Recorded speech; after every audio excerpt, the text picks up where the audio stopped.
across the spectrum and around the globe, we bring you World Combat Sports. World Combat Sports, yeah. World Combat Sports, yeah. World Combat Sports, World Combat Sports, yeah. World Combat Sports, yeah. World Combat Sports, yeah. World Combat Sports, yeah. World Combat Sports, yeah.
Hello everyone, Scotty White, World Combat Sports. I'm in Atlanta, Georgia with the one and only Carlos Jackson. How you doing today, man? I'm excellent.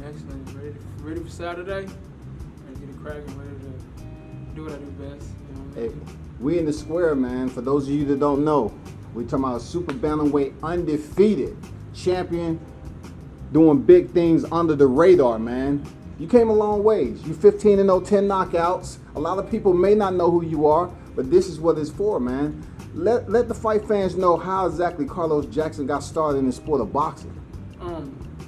Basically, I started, I was always fighting in the streets, gangbanging and stuff like that. People really know me from, the gang culture and stuff.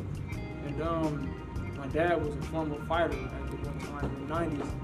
And, I lost my little brother. And so basically, had to transition my anger, so I started working out a whole lot more.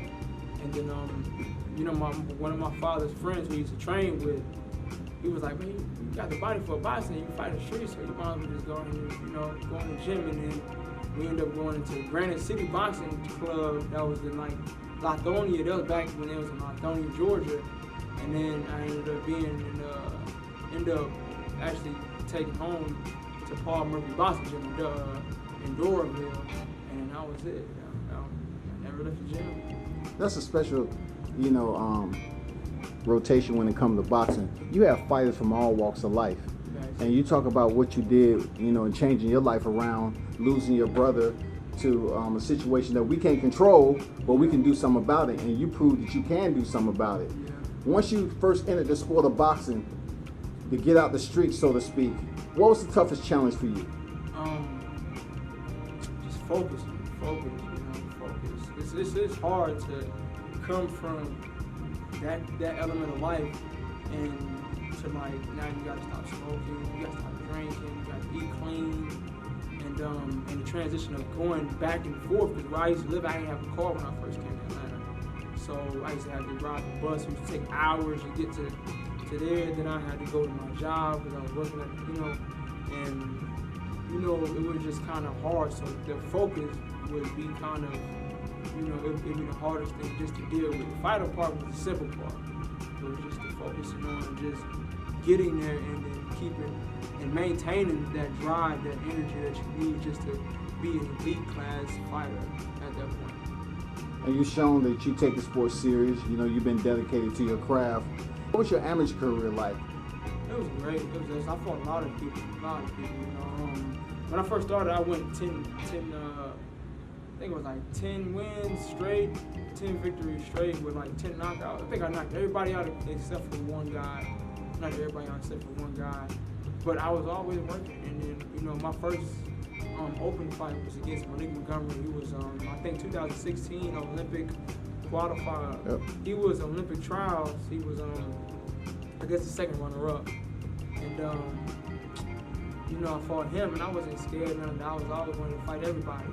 So it was cool. It's kind kind of, you know, something I like to do. Was it you that decided to make that change over to professional, or your team that was around you? Because most of the time, when you build them from the ground floor, the fighter either make the decision or his team make the decision. I think it was both sides. Okay. Because I wanted to do it, you know, I wanted to do it too. And I felt like I always had a pro style. I didn't have the amateur. You know, the amateur style is more fast-paced, rapid punches and stuff like that. I always had like a slow, or not slow, but I would say a more proficient and more accurate punches. And you know, in the amateurs, it's all about fast-paced and points. You gotta keep accumulating points. And I always be the one that just, you know, punch, boom, boom, it be clean, and then, you know, you can't do it in the amateur. You gotta be always aggressive, but it's controlled aggression. You know what I mean? So it was like, let's go pro.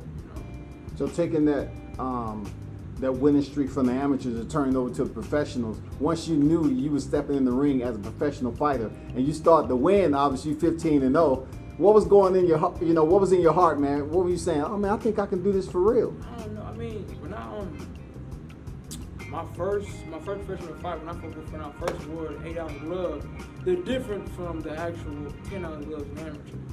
It was way different. It's less padding, and first round, it was like I started throwing a lot of punches, and I got tired. But when I seen the guy drop, I was like, oh yeah, we got something. You know, I might end up doing this. I can end up really doing something. So that, you know, that made it way more simple. But I always had confidence in myself. I knew that I could do this shit. It's just all I gotta do is just implement the training, and that's it. You know, rest is history. Once you stepped inside the bounds of Atlanta, Georgia, what was the most difficult process for you, Carlos Jackson, you know, getting your career off the ground? Did you already have plans once you stepped in here in Atlanta and what gym you was going to train, or you kind of got guidance as you went along? No, I got guidance. I didn't. When I first came to Atlanta, I didn't want to box. I didn't know nothing about boxing. I didn't really know too much at all, man. I was just a regular street dude. You know, my brother wanted to be the guy on TV and stuff. He was a rapper. I was just a street dude that was getting money. Okay. You know, and then he passed. I had to do something. I couldn't just sit at home. You know what I mean? So I ended up going to the boxing gym, and that was it. Do you feel your brother's spirit is with you? You know, every time you split the ropes. Every day. You know, every day. My brother's right here with me every day, every single day. You know, he's like, you know what I mean? Because we was inseparable. You know, so it's like, I can't do this. So every time when I step in the ring, it's for him. Anytime I do something, it's for him and the hood. It's for everything, because it's who I do it for. Absolutely. I'm a representation of them. I'm their ambassador. And when they see me doing what I'm doing now. They be proud, man. They acknowledge it. Talking about the roads traveled there, Carlos, what road led you right here, right now? You know, you've been training at Felipe Gym for quite some time. What led you right here, man? What you mean? To start training at this gym. You know, how did this process work? Because you said once you stepped in Atlanta, you wasn't talking about boxing. So, you know, how did this process, this footprint right here, how did you come to here? This gym wasn't even here. We were training at Paul Murphy gym. That's when I met Felipe. Okay. First trainer I had, he didn't really care about me too much. You know, I'm a regular street dude, so they didn't really care.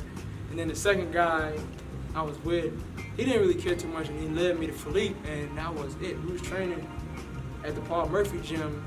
Then we left there. We were training in the house, and then we were training at the at Jucal gym in Buckhead, and then we ended up getting this. So we built this from the ground up. How special it is, man. You know, building this from the ground up, man. You know, coming over here, having a solid gym to work out with, knowing you got a coach that believes in you.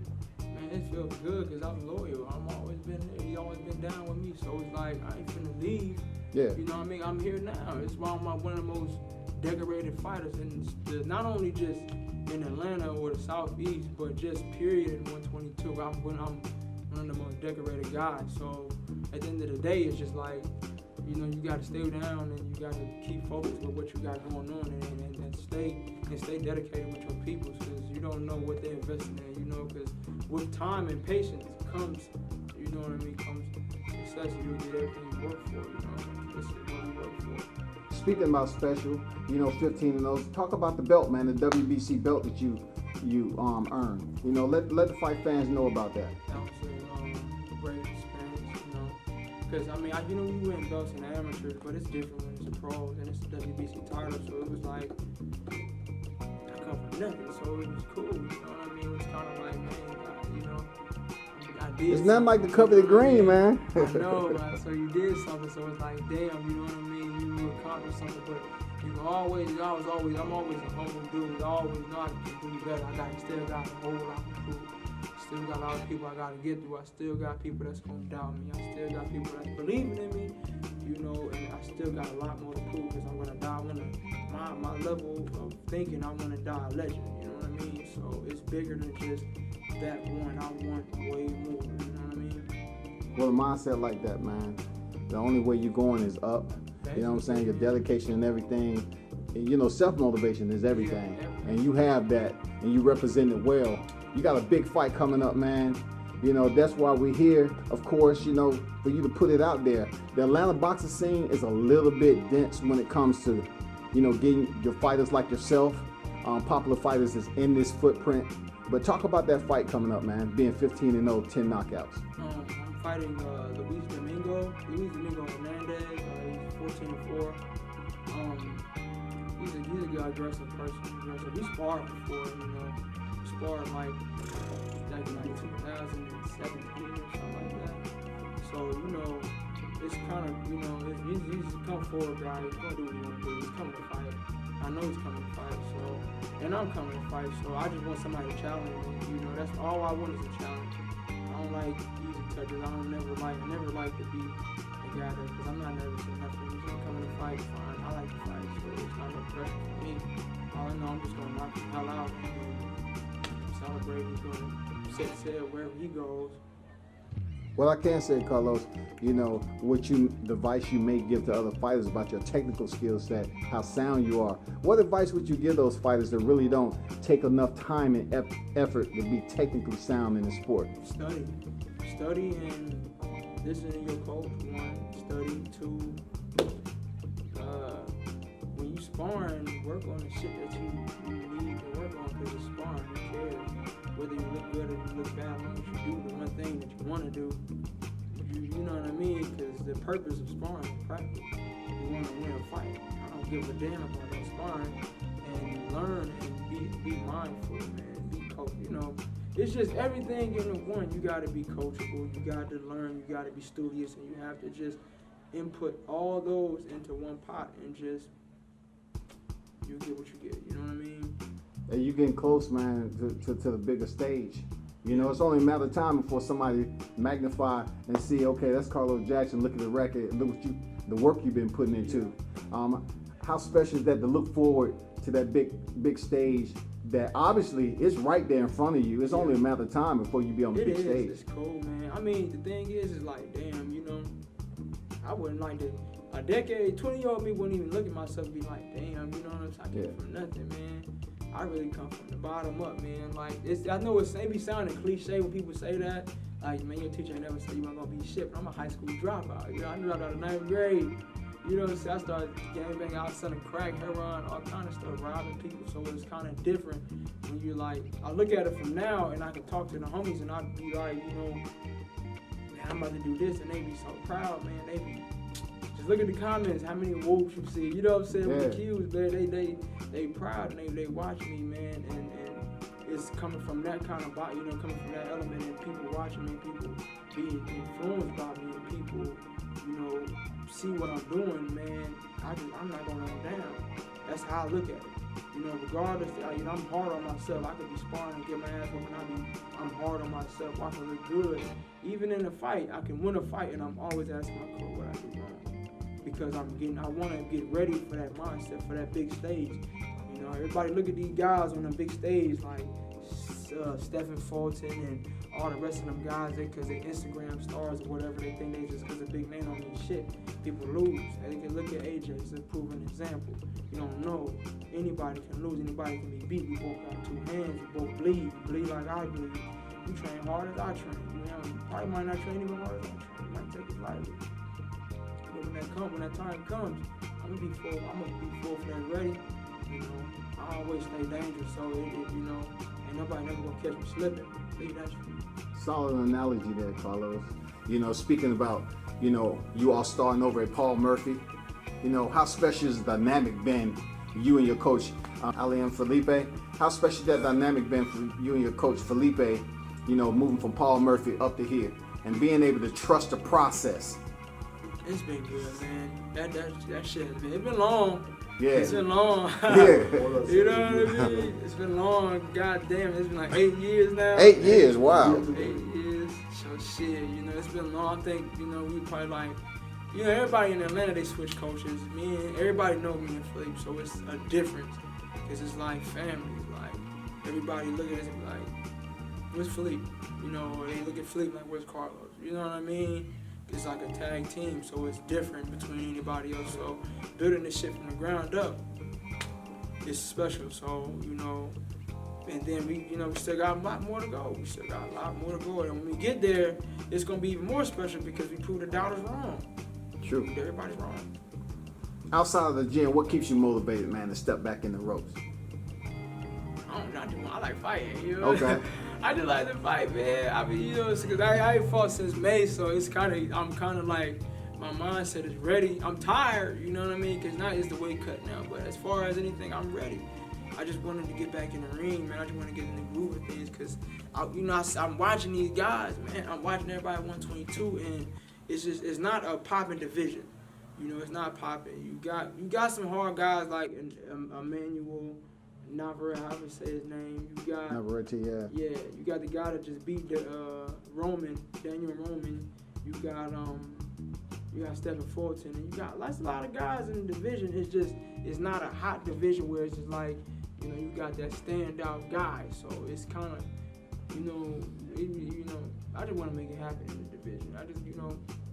So that's what keeps me going. It's just watching fights and just fuck this shit. I gotta get back in the gym. Absolutely. You know, speaking of Navarrete, he's about to step into the square again. And, I like him, man. I'm a fan. Yeah. If we was to fight, I talk afterwards. I'm a fan because I like his style. His style is, I kind of mimic that shit a little bit. What did you feel that was a plus for him in shutting down Isaac Dahlbeck twice? I don't know. What do you think Isaac Dahlbeck did wrong in that fight? Try to bang with him. Try to bang with him, absolutely. Try to bang with him and stuff like that. I mean, but then again, that's his style. Correct. So it's like, you really can't do too much. I mean, that's his style, but at the end of the day, it's just like, I like Navarrete. I mean, he was getting tired. I think it was the first round. He was getting tired. He was getting tired, but it was just kind of more difficult because Navarrete he got warrior spirit. He got warrior spirit. He already lost, and he ain't got nothing to lose. So it's kind of difficult. You know what I mean? But I like his style. I love his style. I'm a fan of his style. His style it's cold, man. Hey, Carlos. Hey, in closing, any final words you have to say to your fight fans, either locally or across the globe, as you head in here, you know, and get this fight on this weekend? Stay down, stay dangerous, and yeah, man, we're gonna everybody at 122, y'all see my face, y'all gonna know it. Be aware, cause I'm coming. That's all I'm gonna say. I'm coming.